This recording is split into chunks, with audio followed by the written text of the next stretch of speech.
Bismillahirrahmanirrahim. Assalamu alaikum, dear students. It's Abbas Jafri from Asas National School. Well, dear students, welcome back after the vacations. And it is a very good and great news for you that school are opening after 15th of December 2000 and 15th of September 2020. So, well, dear students, a few weeks after we will meet again. This is a good news, and a good news again for you that syllabus is being reduced. So this is chapter number 11. We will start our new chapter, chapter number 11 for today. आज हम अपना chapter number 11 start करेंगे. जैसा कि आपको याद है, as you know that we have studied and completed the 4 chapters, chapter number 9, chapter number 10, chapter number 14 and chapter number 15. So we have completed the 4 chapters, which means we have completed almost 50% of our syllabus. हमने 10th class की किताब का 50% syllabus जो है वो complete कर लिया होगा. ठीक है जी. उसके बाद आज हम पढ़ रहे हैं chapter number 11, that is organic chemistry. तो dear students, as you knew earlier that what is the definition of organic chemistry? Organic chemistry क्या होती है? तो you have studied in 9th class that organic chemistry is a branch of chemistry that deals with compounds of carbon and hydrogen. In other words, we can say that organic chemistry is a chemistry of hydrocarbons. तो हम ये कह सकते हैं, we can say that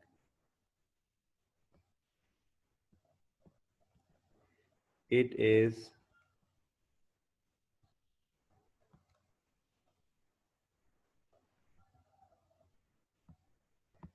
the study of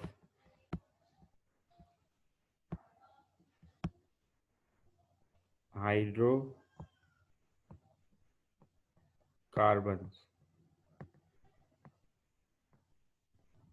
Hydro means hydrogen and carbon means carbon. The compound containing carbon and hydrogen, and we study them in organic chemistry, which means that के ऐसे compound जिसमें carbon और hydrogen एक main source और main element, central element के तौर पर पाए जाते हैं, उन कंपाउंड्स को स्टडी करना ऑर्गेनिक केमिस्ट्री कहलाता है. इसीलिए ऑर्गेनिक केमिस्ट्री की इम्पोर्टेंस का अंदाज़ा इस बात से लगाया जा सकता है कि जितनी भी मेडिसिन हैं, जितने भी केमिकल्स हैं, वो ऑर्गेनिक केमिस्ट्री का उसमें बहुत ज़्यादा रोल है. ठीक है. और as every passing day new and new organic chemicals are being produced. So जिस तरीके से ऑर्गेनिक कंपाउंड्स की इम्पोर्टेंस है, इस तरीके से इनऑर्गेनिक कंपाउंड्स की भी अपने जगह पर बहुत ज़्यादा इम्पोर्टेंस है. So let's start today's chapter, that is organic chemistry.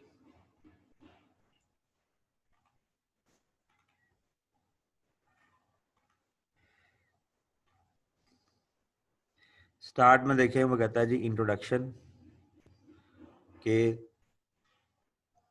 Organic chemistry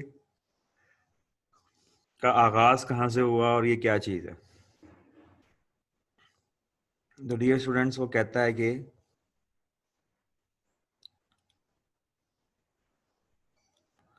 start के अंदर इन अर्ली स्टेजेस, ठीक है ना, स्टार्टिंग के अंदर वो कहता है कि इनिशियली बिफोर 1828, 1828 से पहले ऑर्गेनिक केमिस्ट्री का जो नाम था वो केमिस्ट्री ऑफ कंपाउंड्स, उन कंपाउंड्स के बारे में बात करते थे जो सिर्फ प्लांट्स एंड एनिमल्स या लिविंग थिंग्स से बने, लिविंग थिंग्स से बने। यानी कि the compounds that are obtained from plants and animals are called living things, उनको हम लिविंग थिंग्स बोलते थे। ठीक है जी, वो कंपाउंड जो प्लांट्स एंड एनिमल्स से वजूद में आते हैं, that are called living things. The word organic significance life, यानी कि ऑर्गेनिक का लफ्ज़ का मतलब जो है वो किससे मफहूम उसका ये था, जिंदगी। यानी जिंदा चीज़ों से जो भी कंपाउंड्स हम प्रिपेयर करते थे, वो ये हासिल करते थे, these compounds are called organic compound. इसके अलावा साइंटिस्ट इस बात पर यकीन रखते थे, साइंटिस्ट बिलीव दैट के ऑर्गेनिक कंपाउंड्स जो हैं, साइंटिस्ट ये बिलीव करते थे कि ऑर्गेनिक कंपाउंड्स जो हैं वो सिर्फ और सिर्फ जिंदा चीज़ों से ही हासिल किए जा सकते हैं। तो दोबारा हम पढ़ लेते हैं। वो कहता है कि initially before 1828 the name organic chemistry was for the given for the chemistry of compounds obtained from plants and animals from living organisms। ठीक है जी, plants and animals from living organisms. The word organic significance life, तो हम यहाँ पे कह सकते हैं कि अर्ली एजेस के अंदर ऑर्गेनिक केमिस्ट्री को कैसे डिफाइन किया गया था। वो ये कहा गया था कि ऑर्गेनिक केमिस्ट्री उन तमाम कंपाउंड्स को स्टडी करती है जो लिविंग थिंग्स यानी प्लांट्स और एनिमल से हासिल की जाते हैं। असल में इंसानी जिस्म या ह्यूमन बॉडी कार्बन और हाइड्रोजन के कंपाउंड से बनी हुई है, इसीलिए उनको हाइड्रोकार्बन्स कहते हैं। हमारी बॉडी में कार्बन और हाइड्रोजन का कंटेंट बहुत ज़्यादा है, इसलिए लिविंग थिंग्स की होल बॉडी किससे बनी होती है?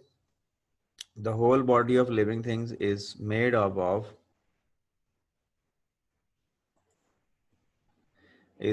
Of hydrocarbons. ठीक है जी। उसके बाद ये तो हमारी इसकी बात हो गई कि पहले साइंटिस्ट का नज़रिया क्या था। तो साइंटिस्ट जो है वो ये कहते थे कि हम ये अगर हम इसको यहाँ पर लिखें तो हम वो कैसे साइंटिस्ट कहते थे, ऑर्गेनिक केमिस्ट्री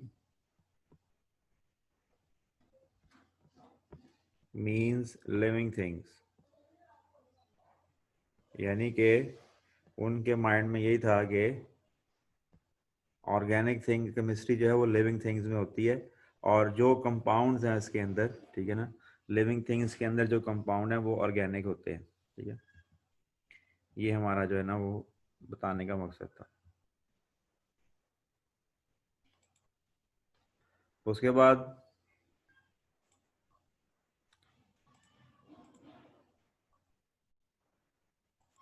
नेक्स्ट है हमारे पास कि वो कहता है कि लिवाइजे, एक साइंटिस्ट था जिसका नाम था लिवाइजे। लिवाइजे showed that compound obtained from plants were often made up of carbon, hydrogen, and oxygen elements, while compound obtained from animals contain carbon, hydrogen, nitrogen, oxygen, sulphur and phosphorus. यानी कि लिवाइजे एक साइंटिस्ट था जिसने organic compounds जो थे living things के अंदर उसकी तरतीब को बताया। उसने कहा कि देखें भाई, कार्बन और हाइड्रोजन तो दोनों में कॉमन है, ठीक है, और ऑक्सीजन है इसके अंदर कार्बन हाइड्रोजन के अलावा नाइट्रोजन, ऑक्सीजन, सल्फर, फास्फोरस भी शामिल है। तो ये जो पहले दो पैराग्राफ हैं ये आपको ये बताते हैं कि किस तरीके से ऑर्गेनिक केमिस्ट्री का इर्तका, ऑर्गेनिक केमिस्ट्री की स्टार्टिंग जो है वो कैसे हुई। ठीक है, यानी कि साइंटिस्ट के पास इतना enough vast variety of knowledge नहीं था, तो वो यही कहते थे कि ये जो ऑर्गेनिक केमिस्ट्री है ये सिर्फ लिविंग सेल से ही आती है। तो जहाँ भी लफ्ज़ ऑर्गेनिक आएगा उसका मतलब जो है वो लिटरेरी टर्म में भी, यानी आम ज़बान में ऑर्गेनिक का मतलब होता है वो चीज़ जो लाइफ से रिलेट करती हो, उसे हम ऑर्गेनिक ऑर्गेनिक का लफ्ज़ इस्तेमाल करते हैं। ऑर्गेनिक मटेरियल्स मतलब जो लिविंग थिंग्स से मटेरियल्स आए हैं। एक एक उसका मायने ये भी होगा, कभी कहीं आप कंफ्यूज ना हो जाएंगे, फ्रॉम ऑर्गेनिक सोर्सेज का मतलब होगा कि वो लिविंग थिंग्स से आए हैं। तो ये चीज़ भी मैटर करती है। इसका मतलब ये है कि जो फर्स्ट 2 पैराग्राफ में ये बताया हुआ है कि ऑर्गेनिक केमिस्ट्री को उन कंपाउंड की केमिस्ट्री कहते थे जो प्लांट्स और एनिमल्स में पाए जाते थे। The word organic significance life, organic का मतलब है जिंदगी। लेवाइजे ने यह बताया कि वो प्लांट्स जिनमें अब ऑर्गेनिक प्लांट्स के ऑर्गेनिक कंपाउंड का जो जो एलिमेंट्स हैं उसमें कार्बन, हाइड्रोजन और ऑक्सीजन है, CHO ग्रुप है। और जो कंपाउंड्स दूसरे हैं उसमें सल्फर और फास्फोरस भी एक्स्ट्रा और नाइट्रोजन भी ऐड होते हैं। क्योंकि जितनी भी ये जो लिविंग थिंग्स है, गोश्त खाने वाली चीज़ें, गोश्त खोर है, इनके अंदर डेफिनेटली ये जो ऑर्गेनिक कंपाउंड्स में नाइट्रोजन लाजमी होती है। अच्छा, उसके बाद एक और साइंटिस्ट था, बड़ा ही मशहूर साइंटिस्ट था, यानी हैरानगी वाली बात है कि इस साइंटिस्ट ने भी ये नज़रिया पेश कर दिया। In early 90th century Swedish chemist Jacob Berzelius, यानी इसका नाम है जेकब ब्राजीलियस। जेकब ब्राजीलियस साहब ने एक अजीबो गरीब नज़रिया पेश किया और that theory was vital force theory, यानी जिसे हम कहते हैं कि एक पुरस्रार एक कुव्वत थी जो कि इनऑर्गेनिक कंपाउंड को लिविंग थिंग्स में बनाने की जिम्मेदार थी। यानी उस वक्त भी साइंटिस्ट जो है वो तोहमात पर यकीन रखते थे, क्योंकि साइंस का नॉलेज इतना ज़्यादा वसी नहीं हुआ था। The knowledge of science was not so vast that people still believe on some kind of जादुई शक्तियाँ, जादुई ताकतों पर यकीन रखते थे। तो क्योंकि नॉलेज अभी लिमिटेड था, अभी रिसर्च हो रही थी उस टाइम, तो इसलिए साइंटिस्ट यही कुछ चीज़ों के बारे में उन्होंने, जिस तरह आपको याद है कि ए बायोजेनेसिस का नज़रिया था, पहले रेडी ने कहा था कि ए बायोजेनेसिस होती है, लेकिन बाद में फिर उसने एक्सपेरिमेंट से प्रूव किया कि ए बायोजेनेसिस नहीं होती, रेडी ने डिसप्रूव कर दिया। तो पहले साइंटिस्ट जो है वो कहते थे, अरस्तु जैसा साइंटिस्ट कहता था कि बेजान चीज़ों से भी जिंदगी निकल सकती है, लेकिन वो नज़रिया बाद में गलत साबित हो गया। लुइस पास्चर ने फाइनली उसको गलत साबित किया। यहाँ पे भी वो कह रहा है कि in 19th century Swedish chemist Jacob Berzelius जो था, उसने एक थ्योरी पेश की जिसका नाम था vital force theory. The theories name was vital force theory. तो जो थ्योरी उसने हमें पेश की उसका नाम था वाइटल फोर्स थ्योरी।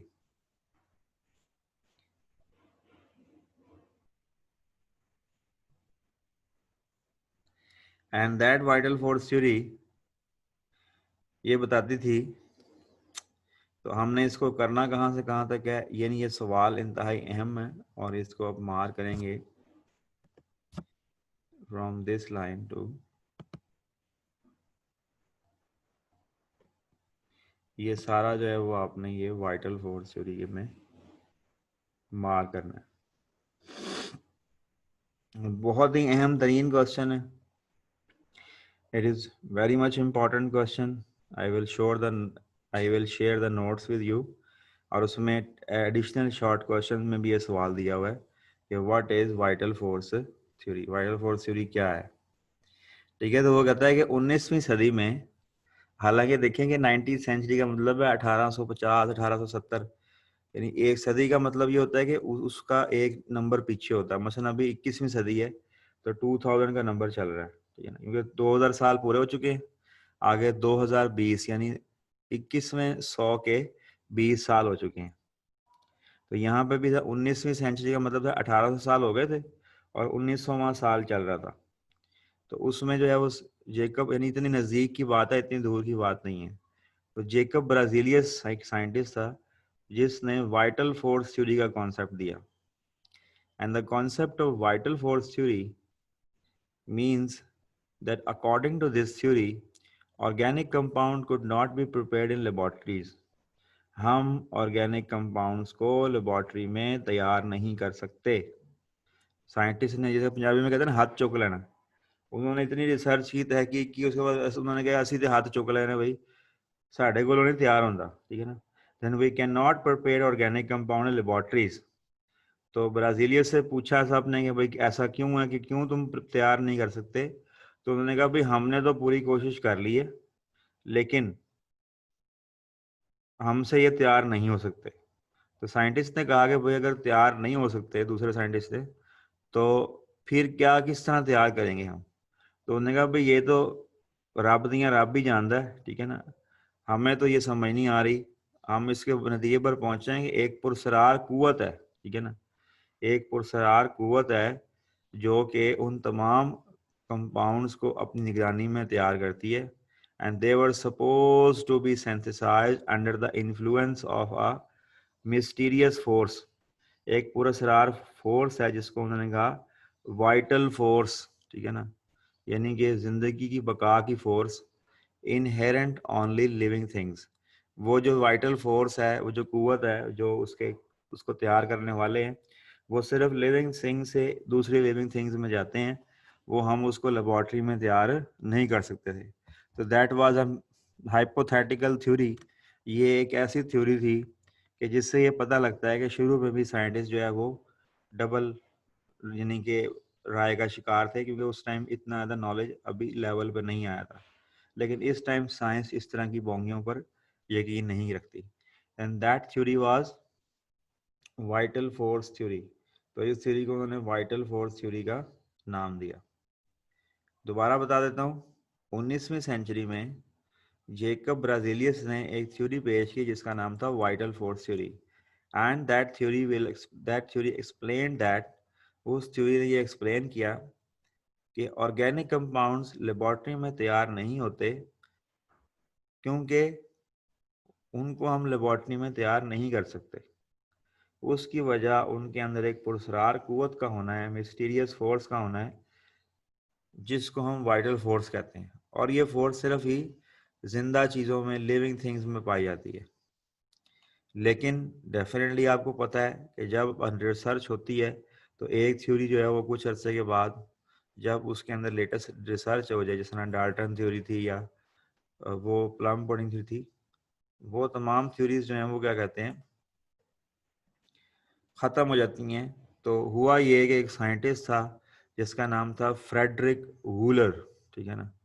तो जो साइंटिस्ट था उसका नाम था फ्रेडरिक वूलर, 1828, ठीक है ना। फ्रेडरिक वूलर साइंटिस्ट जो था वो अचानक ही कोई रिएक्शन कर रहा था कि उसे कोई काम पड़ गया तो वो वहाँ से चला गया। उसी चक्कर में दो कंपाउंड जो उसने रखे हुए थे, उसमें से एक कंपाउंड का नाम था अमोनियम सायानेट। अमोनियम सायानेट की डब्बी जो है वो इसी तरीके से स्लिप होकर वो चूल्हे के ऊपर, या जो छोटा सा उन्होंने स्पिरिट लैंप जलाया होता है उसके ऊपर गिर गई, और उसकी हीट इतनी ज़्यादा हुई कि जिससे वो उसने जब उसे देखा तो उसके साथ हीट से कंपाउंड जो है वो यूरिया तैयार हो गया। And urea compounds containing carbon and hydrogen. तो कार्बन और हाइड्रोजन के कंपाउंड्स जो आपस में अटैच हो गए तो यूरिया जो है वो तैयार हो गया। And that urea is considered as an organic compound. तो उस वक्त यूरिया जो है वो अभी भी ऑर्गेनिक कंपाउंड ही है, लेकिन उस टाइम चूंकि ये जानवरों के पेशाब में होता था, ठीक है, यानी कि जो जानवर वॉशरूम करते हैं हमारे में भी होता है, ये इंसानों के में भी, तो यूरिया जो है वो उसको हम ऑर्गेनिक कंपाउंड कहते थे, ये ना। और यूरिया जो है वो आपको पता है कि एज अ फर्टिलाइजर, खाद के तौर पे भी इस्तेमाल होता है। तो यूरिया एक ऑर्गेनिक कंपाउंड है। जी जी, क्वेश्चन है तो बताइए।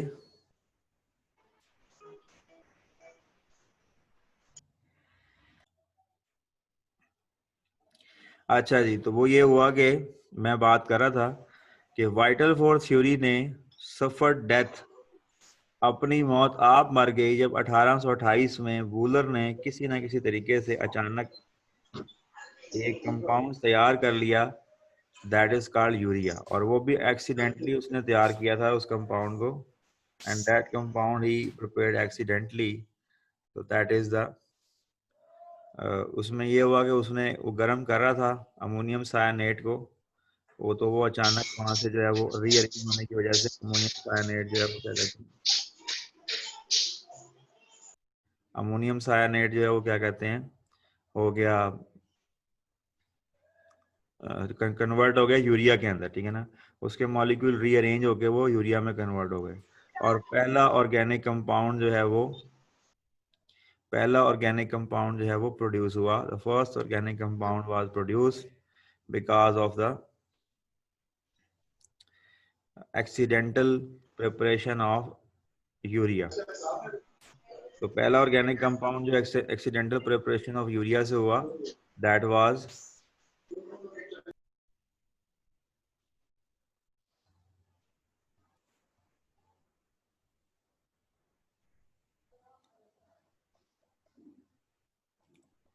अच्छा जी.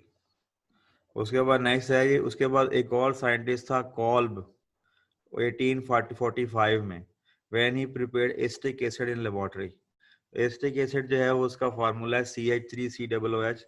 ये हमारे बड़ा ही अहम एक इम्पॉर्टेंट एसिड है, ठीक है. उसका फार्मूला है CH3COOH, ठीक है.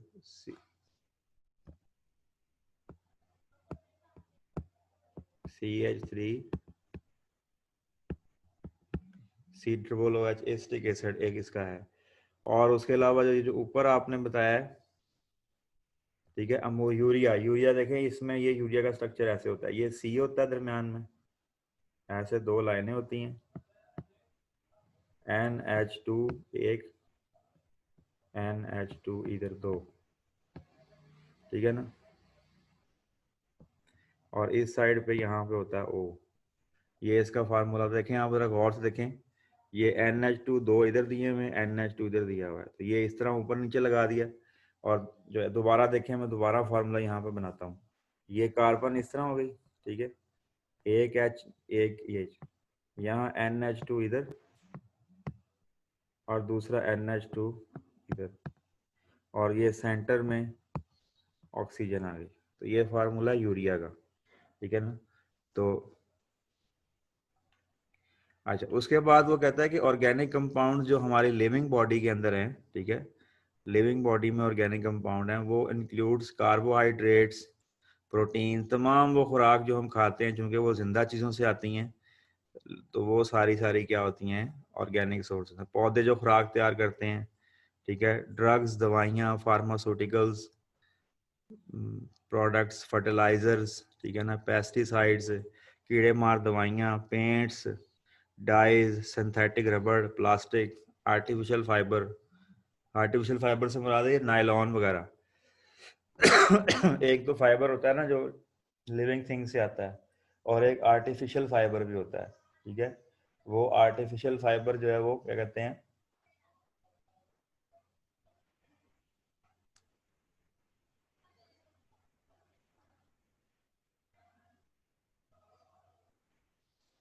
आर्टिफिशियल फाइबर होता है, ठीक है.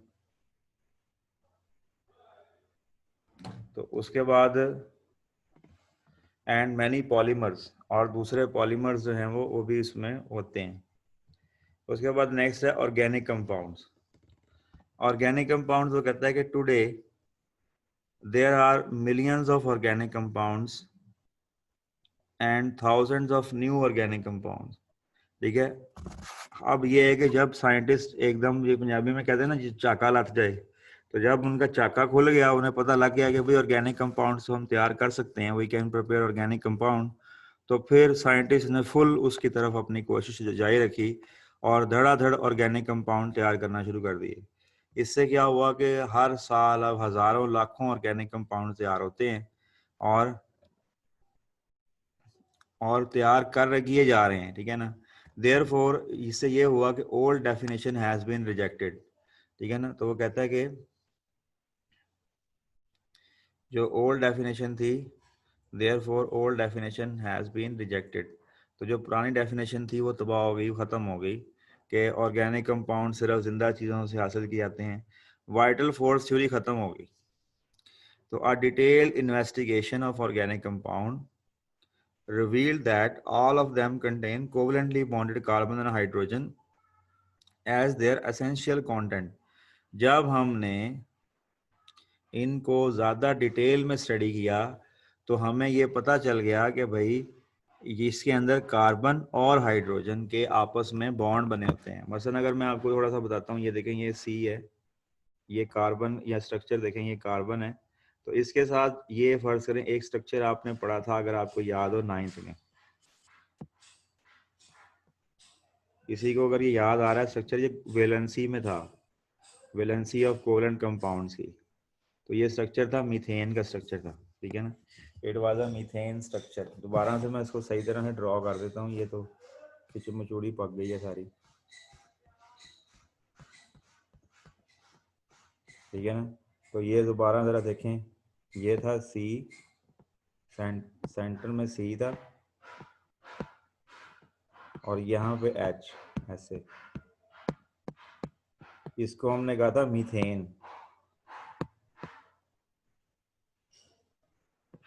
तो ये हमारे पास फर्स्ट ऑर्गेनिक कंपाउंड है। इसमें ज़रा आप गौर से देखें कि आप जब देख रहे हैं कि यहाँ पे ये इसके साथ ये वाला कोवलेंट कंपाउंड है, ये कोवलेंट कंपाउंड है, ये कोवलेंट कंपाउंड है, ये कोवलेंट कंपाउंड, तो इनके साथ कोवलेंट कंपाउंड्स, कोवलेंट बॉन्ड बने हुए हैं, ठीक है। तो वो कहता है कि हर साल लाखों ऑर्गेनिक कंपाउंड तैयार हो रहे हैं, और जो पुरानी डेफिनेशन है वो रिजेक्ट करके ये कहा गया है कि डिटेल स्टडी में ये किया गया कि organic compounds reveal that all of them contain covalently bonded carbon and hydrogen as their essential constituent. उनका एक बुनियादी कॉन्स्टिट्यूएंट जो है वो कार्बन एंड हाइड्रोजन है, ठीक है। Hence organic compounds are hydrocarbons and their derivatives. So organic compound जो है वो हाइड्रोकार्बन है, और इसी वजह से फिर डेफिनेशन क्या हो गई, जो डेफिनेशन वही 9th की बुक में लिखी हुई है, वो ये है कि ऑर्गेनिक कंपाउंड्स हाइड्रोकार्बन्स हैं, और उसके बाकियात हैं, यानी उसके आगे जो चीज़ें तैयार हो सकती हैं, in which covalently bonded carbon and essential content.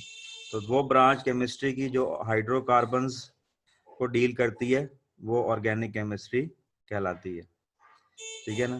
तो मज़ीद जो है हम इसके बारे में कल डिस्कस करेंगे। Thank you very much dear students, आज के लिए इतना ही। तो इस पहले 2 पेजेस को रिवाइज कीजिए, और इंशाल्लाह कल से हम इसको भी रिवाइज करेंगे, इस चैप्टर, इस टॉपिक को भी रिवाइज करेंगे। आज जो हमने टॉपिक पढ़े हैं, मैं थोड़ा सा आपको आइडिया दे दूं। वो start the introduction of organic chemistry, and organic chemistry the study of hydrocarbons. उसके बाद हमने बात की कि ऑर्गेनिक केमिस्ट्री को पहले साइंटिस्ट ये समझते थे कि ये लिविंग थिंग्स में ही होती हैं, जिसमें वाइटल फोर्स थ्योरी के बारे में बात की।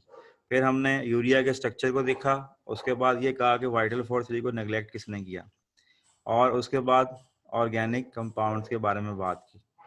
डियर स्टूडेंट्स, मैं आपको ये बताता चलूँ कि मैं इस आगे नेक्स्ट जो है वो स्मार्ट सिलेबस को ही फॉलो करूँगा। I will follow the smart syllabus in this chapter, ठीक है जी। Okay, thank you very much. अल्लाह हाफिज़ फॉर टुडे।